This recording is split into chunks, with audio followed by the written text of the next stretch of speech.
Alright guys, as requested, I'm gonna review the latest video by Sophia Esperanza. It's called Why I'm No Longer Vegan.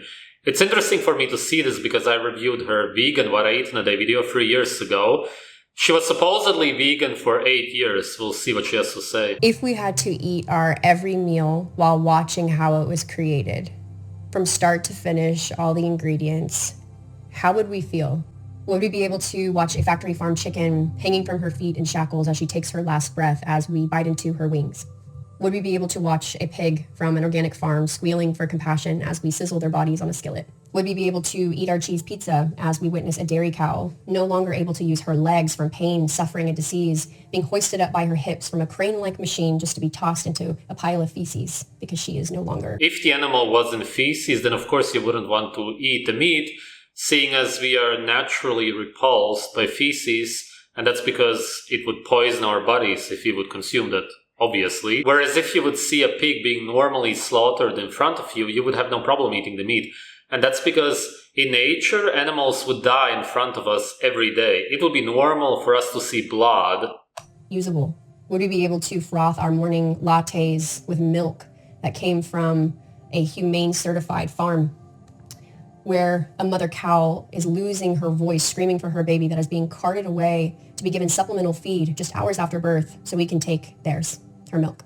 In the same breath, would we be able to enjoy our chopped salads as we watch workers spray our fruits and vegetables with chemicals so harsh they have to wear hazmat suits just to finish the job? Would we be able to enjoy our veggie bowls as we watch the produce that came from a monocrop system destroy the foundation of everything that we see? Soil microbiome, organisms diminishing. Very good points. If you would actually see the poisonous chemicals being sprayed on your lovely vegetables, then you would not want to really eat them.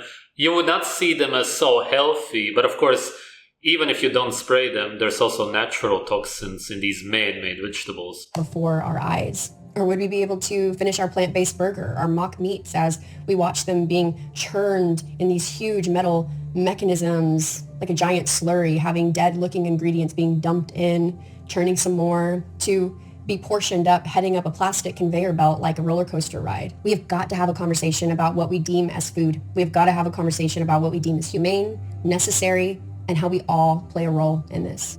She's making a very good point about how we are disconnected from where our food comes from. The vegans don't understand where their plants come from, how Beyond Meat and all of the garbage is made. And of course, most people also don't know where their meat comes from. Acknowledging that we are both part of the problem and the solution. Transformation has to have some starting point. And even if we feel like our efforts are insignificant, knowing why we want to make that change in the first place is so significant. So just starting that journey at all is beautiful because it begins a journey to living more in alignment. And that's beneficial for everyone here. The systems that are currently in place are not even an ounce of what we're capable of as humans. And if we all came... This video is 1 hour long, by the way. I'm only going to watch a small part of it. It would have been good if she would have mentioned that millions of animals die during the process of plant farming. Maybe she did in the other parts of the video. What do I, Sophia, consider as food? And where do my ethics, morals, and values intersect at that point? The reality is I consider everything to be food, all the way from the apple off of the tree to the animals that are in my house right now that I won't eat. I think it's pretty clear that I don't feel an alignment. Yes, all of it is food. Even your pets are technically potential food, and people would resort to eating their pets if there was actual famine. To eat meat or fish. However, what has been an exploration point for me for years, even as a strict vegan, were vegetarian elements. Specifically milk, butter, cheese, eggs, honey. That's interesting. She said that she was exploring these ideas even in her vegan years, which means that she was probably, just like most vegans, eating some kind of dairy during her vegan time. Realistically, who could stand being vegan for 8 years straight? It's basically impossible. You would have to cheat now and then, like basically all of them do.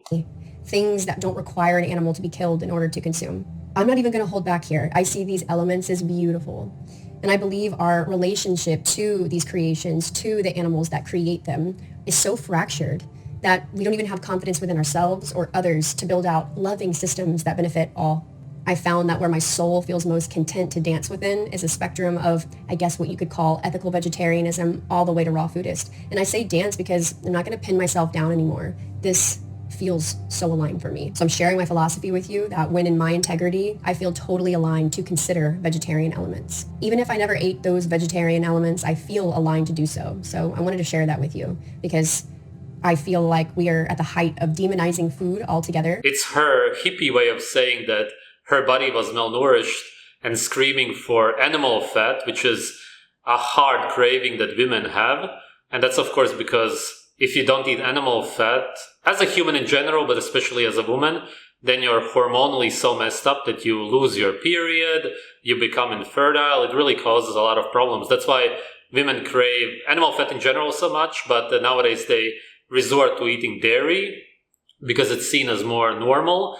Whereas in nature, you would be eating the actual fat of the animal. There is no dairy in nature, obviously. And I want to make it clear that I see them as beautiful when in integrity. Animal activist believes in an ethical egg, a humane honey, a moral milk, a considerate cheese. There are your headlines. I have dreamed since I was a child of having a space and land to give sanctuary to animals, bask in them living out their entire natural lives, forging sacred bonds with every single one of them, or at least the ones who want to, becoming wise hands that heal where I tend to, and creating systems that benefit everyone, stewarding my heart out to the fullest.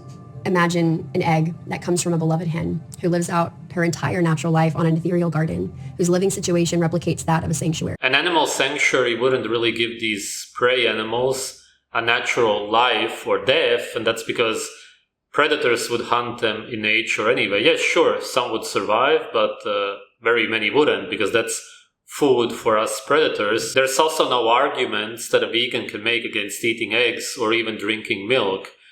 Who would it harm? Nobody at all, as long as it doesn't come from factory farms. Able to forage around an organic farm, kept safe from predators by a dog who tends to the flock, cared for in moments of pristine health or challenges like we would our human family.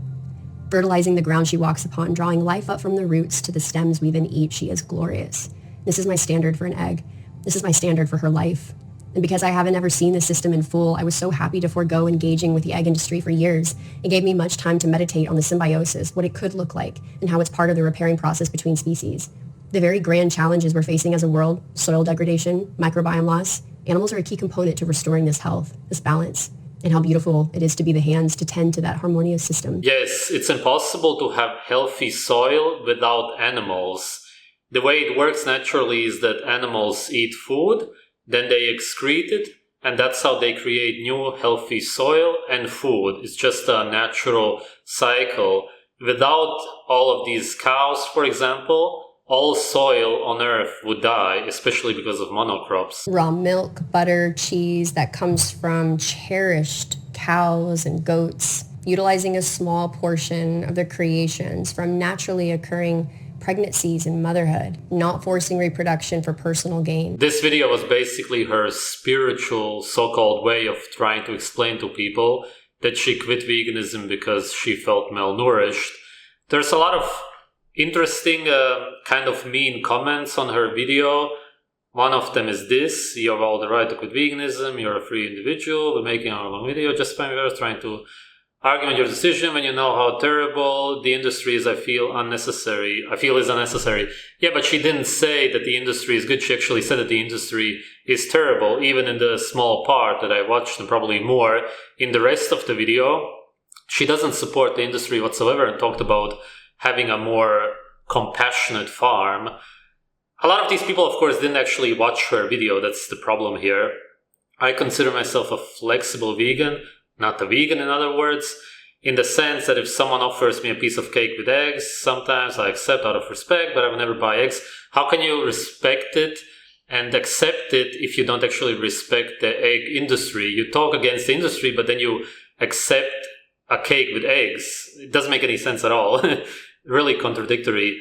Not even from an ethical farm. However, I try to be very careful with how I talk about veganism and the example that I give, because I want to damage the work. I have so many wonderful activists that have done so much for the movement. That's why I don't understand these videos. I haven't watched a single one that I'm able to sympathize with. You clearly didn't even watch this one. Do as you please, but own your decision. Don't try to justify yourself and give people more reasons not to be vegan when the world is falling apart and animals are the ones suffering the consequences. The thing is that humans are also animals, and we also suffer, of course, if we don't eat the natural food which we are supposed to. A cow would suffer if the cow would only get to eat grains and meat. And a lion would suffer if he would only eat broccoli and grass. You can't feed an animal an unnatural diet, obviously, right? That's also animal abuse. These vegans need to realize that human suffering is also important, obviously. We also don't want to suffer, just like every animal. People already find enough reasons not to be vegan. So for those ex-vegans, do as you please, but stay quiet out of respect for the movement you once belonged to. Just my opinion.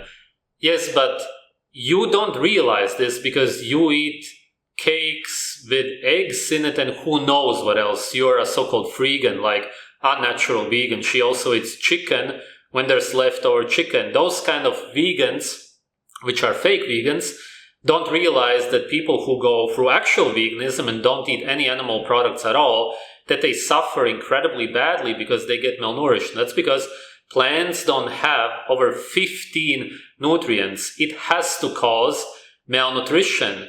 You will suffer as an animal. And that's really something that vegans have to at last realize after all of these years. That's also important. It's not only your cows and chickens that you should care about. Care about humans who suffer eating an unnatural diet. Jesus. Thanks for watching.